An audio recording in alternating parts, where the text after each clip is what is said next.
आप देख रहे हैं जय भारत टीवी।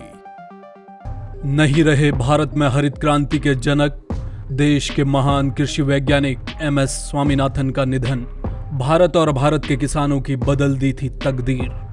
भारत के महान कृषि वैज्ञानिक एमएस स्वामीनाथन नहीं रहे। 98 वर्षीय वैज्ञानिक स्वामीनाथन का आज निधन हो गया।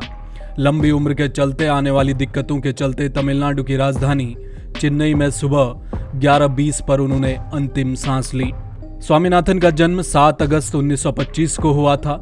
उन्हें भारत में हरित क्रांति के जनक के तौर पर जाना जाता है।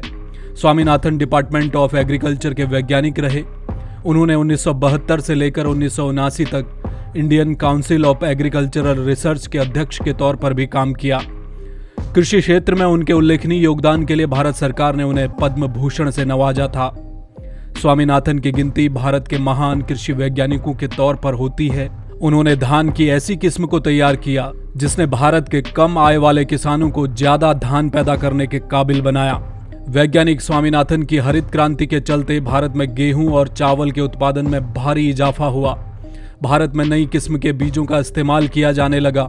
सिंचाई सुविधाएं बेहतर की गई और कीटनाशक उर्वरकों का इस्तेमाल होने लगा। इसके परिणाम स्वरूप 1978 और 79 में भारत में 131 मिलियन टन अनाज पैदा हुआ। भारत को एक वक्त अनाज के लिए विदेशी मुल्कों पर निर्भर रहना पड़ता था, लेकिन हरित क्रांति की वजह से भारत एक कृषि उत्पादक देश बन गया। आज भारत के किसानों, देश की खेती की तकदीर बदलने वाला ये महान वैज्ञानिक हमेशा के लिए खामोश हो गया।